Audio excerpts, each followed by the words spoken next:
Shabbat Shalom. I opened Torah study this morning with a Rabbi Meir story about my teacher in Israel, and I'm going to tell another one now. Whenever I was in class with Rabbi Meir, and I would describe a pasuk, I would describe a section from the Torah, and I would say, well, you know, it's said in Exodus, and he would say, Shmot. And I would say, okay, so it's said in Deuteronomy, he would say, Devarim. And the point that he was making very quietly, it was not quiet, was that there is a difference between when we call something in the Torah by its English name and by its Hebrew name. And the word Deuteronomy is obviously not Hebrew, but it's also not even really English. Because fun fact, if you go and you look it up in the dictionary, the only definition you're going to find for it is a biblical definition. And in Hebrew, we call this part of the Torah, as I just said, Devarim. And it is, like all of our texts, named after the first unique and individual word that is found in its opening parsha. Eile hadevarim asher diber Moshe al kol Yisrael ba'avar hayarden b'midinat arava. These are the words that Moses addressed to all of Israel on that other side of the Jordan. And Devarim, though, this is the traditional name for our book, is a very different title than the word Deuteronomy, which is drawn from Latin, late Latin, and Greek, Deuteronomion, or Deuteronomy, second law. And there is an important distinction being made here between naming something Devarim and naming something Deuteronomy. Because by naming the book Deuteronomy, the same way that the other books are named Genesis, Exodus, Leviticus, Numbers, the Greek and Latin and English translators of the Bible are saying, this is what is important. This is what's coming. This is what you should keep an eye out for. It sets up a bias for us in our reading. This is true whenever we read from the title of a book, whether it's something classic like The Odyssey, or subversive like Catch-22, or even very modern like Harry Potter and the magical insert whatever. The title of the book tells us what is coming and what we should be especially paying attention to. And so if you're reading the Torah this way, it is the repetition of the law, the Deuteronomy, which is especially important. And as a result, we are programmed to believe that this is what Deuteronomy is really all about. And all sorts of well-intentioned rabbis and teachers fall into this unfortunate trap. And we say something like, well, the book of Deuteronomy is a summary of what's come before, or we compare and contrast what's written here versus what's written previously in the Torah. But that doesn't need to actually be the case. Deuteronomy is no more only about the repetition of the Torah than the book of Genesis is only about creation. So I'm going to offer up today 3 different ways that we can read Deuteronomy, Devarim, that leave behind the repetition of the law as the key and fundamental feature and takeaway of this, our beautiful final section of the Torah. So we're going to begin with the Pshat, with the simplest reading of the Torah. And yes, this is where we could focus on the repetition, but doing so loses sight of the beautiful literary nuance that is part of this section. So a brief reminder. Devarim is composed of 3, and some people say 4, speeches that Moses gives on the banks of the Jordan River in the days before his death. It is written in a style that is very different than the rest of the Torah. In the rest of the Torah, we have an omniscient narrator that speaks to us. Some people say this is the voice of the Torah itself and describes what's going on and sometimes even gives us insight into the hearts and minds that we could never know, such as, and Isaac was afraid, or, and Pharaoh dreamed a dream.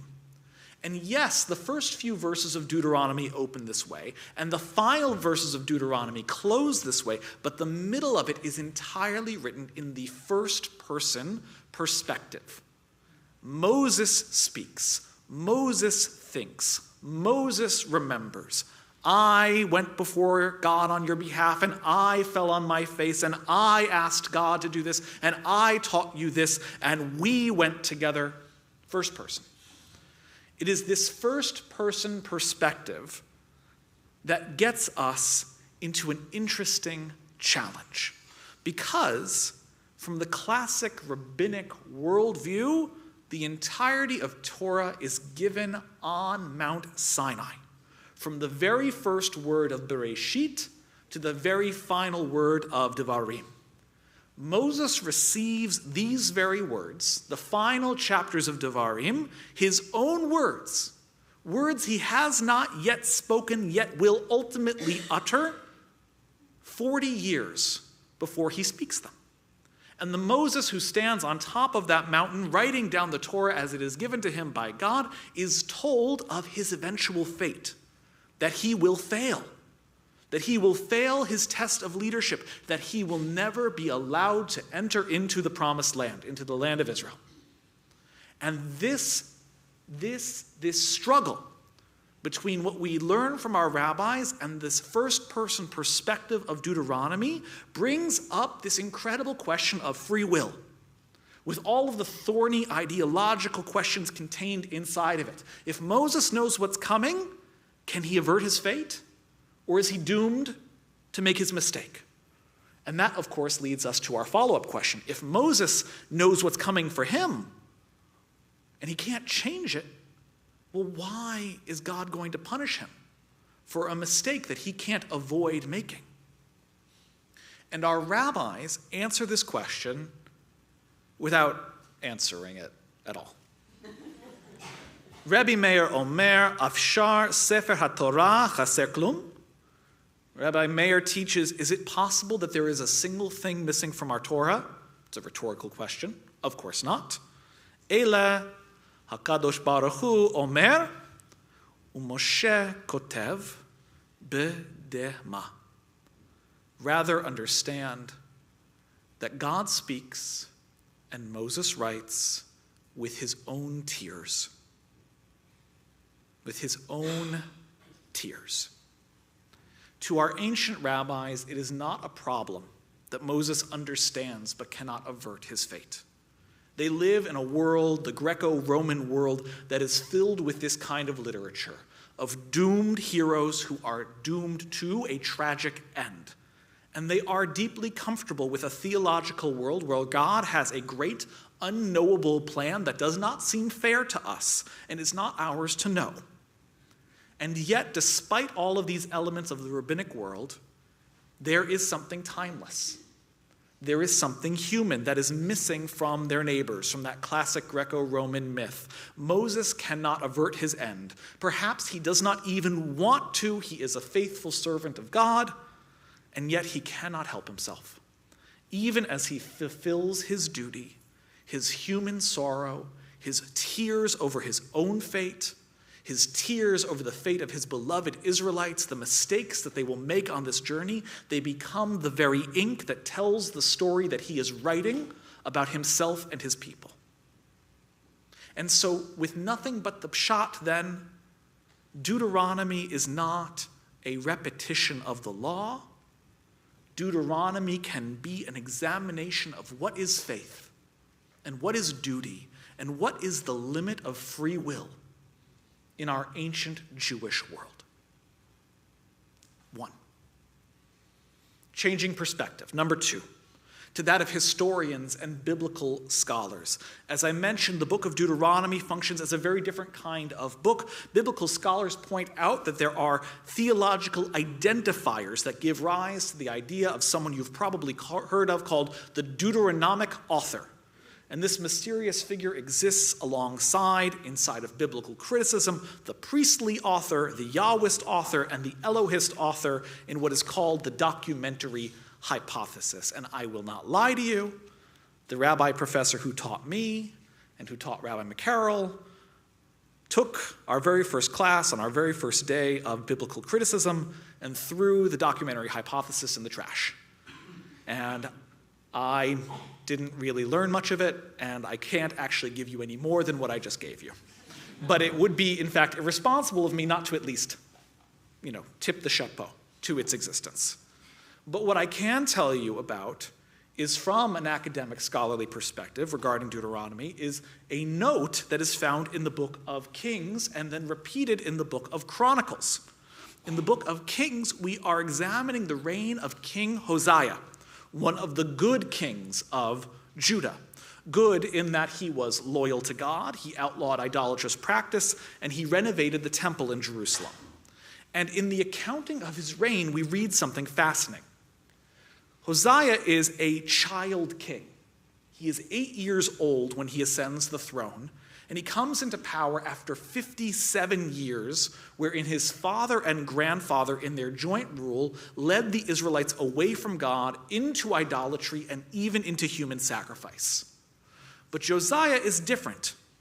He has allowed a renovation of the temple to take place, and the high priest in this renovation sends a note to announce that I have found a book, a scroll of the Torah. And when King Josiah, now 16 years old, reads this scroll, he puts on sackcloth and ashes, he weeps, he prays, he institutes massive worship-based reform, attacking and removing idolatry from Jerusalem and from Judah. And, of incredible note, the book of Kings even says that he is the first king ever to offer up the Pesach offering, that he brings Passover back into its central point inside of the Jewish religion. And so there are two major things here that should stand out to you from that accounting of King Hosea. The first one is that, one, there was a, quote, lost book of the Torah. That should stand out. And academics have a field day with this. Does that mean the Torah was incomplete at some point? Does that mean nobody had noticed it changed? Or did it change afterwards? How did they know this was an authentic element of the Torah that they had been missing? And the second is this question. What could have possibly been written on that scroll that would make a teenage king completely turn his kingdom around and undo 50 years of generational sin? And biblical scholarship and rabbinic scholarship meet in the middle here, saying that it's very likely that this lost scroll was none other than the book of Deuteronomy. That the central theme of Deuteronomy, the repetition of the Decalogue, yes, but also the thing that keenly centers God's name in Jerusalem, the importance of not forgetting the covenant, as we just read, as Rabbi McCarroll was teaching, the great blessings and terrible curses which can follow, the cost of idolatry are presented and condensed in Deuteronomy in a shocking, literary, accessible way. And why else do they think that it must have been the book of Deuteronomy? Because the Hebrew, this lost scroll, is referred to as nothing less than Sefer HaTorah. And rabbinically, our commentators then look and say, this is Torah. It was lost and it was found. And because the king listened to it, it saved the Jewish people. It restored Pesach. And academically, biblical academics note that this story appears not only once, it appears twice in a post-Persian exilic text called the Book of Chronicles, the final book of our Tanakh. And so whenever in ancient literature a second location appears, it gives the first reading additional historical weight. Appearing twice shows that this was such a key factor in the kingship of Josiah that even hundreds of years after his reign ended, even after the kingdom was completely destroyed, even after an exile to Persia, there are still Israelites who remember about him that he implemented and found this book of the Torah. So reading number 2 then is that Deuteronomy is not just a repetition of the law. Deuteronomy is Sefer HaTorah. It is so keenly important that it forever changed the course of Jewish history. And finally, our third perspective. We move to the distinctly human lens, a reading of the book of Deuteronomy in the style of the modern commentator Aviva Zornberg. She is a brilliant author, and she has a splendid understanding of human psychology.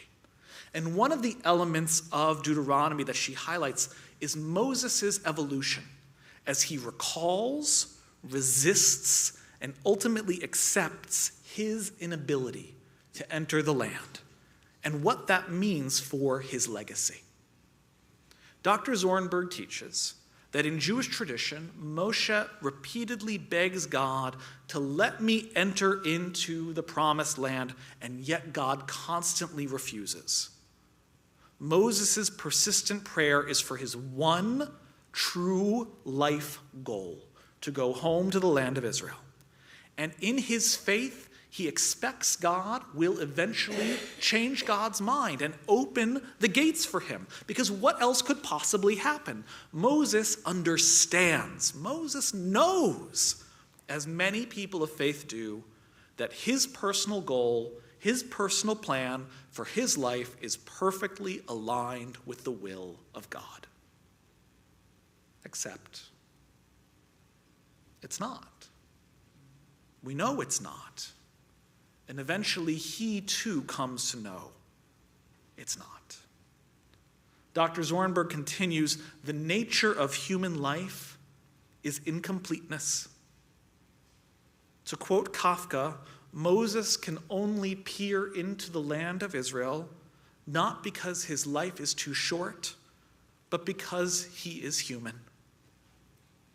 Part of being a human being is leaving things undone. And Moses, for most of the book of Numbers, in those chapters past the waters of Meribah, cannot accept that. He cannot accept his fate. He cannot accept he will not enter the land. He is in constant strife with himself and with God. He is bargaining with God. He is praying that God will change God's mind. He was hoping that God will overturn God's verdict. He assumes that because it is his heart's desire, God will bring it about. And it is only in Deuteronomy, at the end of his life, that Moses makes his peace. He comes to understand that human beings do not always get what we want. But the more important lesson that he learns is that we are not, as people, defined only by what we accomplish. We are also defined by what we leave behind, by our legacies, by our people, by our family, and by our Shem Tov, our good names. In Deuteronomy chapter 1, verse 37, Moses recounts that he will not be allowed to enter the land. It's one of the first things he does in this book of our Torah. And he is still raw, and he is still angry, and he still wants it, but he no longer has the goal of entering the land. He's made his peace, he knows what will happen, and now he has a new goal, a new heart's desire, to make sure that his beloved people are secure when they get there. Deuteronomy is not just a repetition of the law. Deuteronomy is a window into the human soul as we grapple with what it means to leave something that we love behind. 3 readings, 3 perspectives on this book of our Torah. A theological examination of free will, a pivotal moment in history, and a meditation on love, legacy, and grief. And there are more than 3 readings. There are many more than 3 readings. That is the wonder. That is the beauty. That is the majesty of the Jewish tradition. Within our Torah, there are infinite multitudes, a reading, a meaning for every soul and every moment and every purpose under heaven. And I am not in the habit of telling anyone to give any hardworking Jewish educator any amount of grief. But here you have my permission. If you hear me, and me alone, ever again say, Deuteronomy is a repetition of the law, pull me aside and lovingly say, you know, Rabbi, I've heard that really, it's so much more. Shabbat Shalom.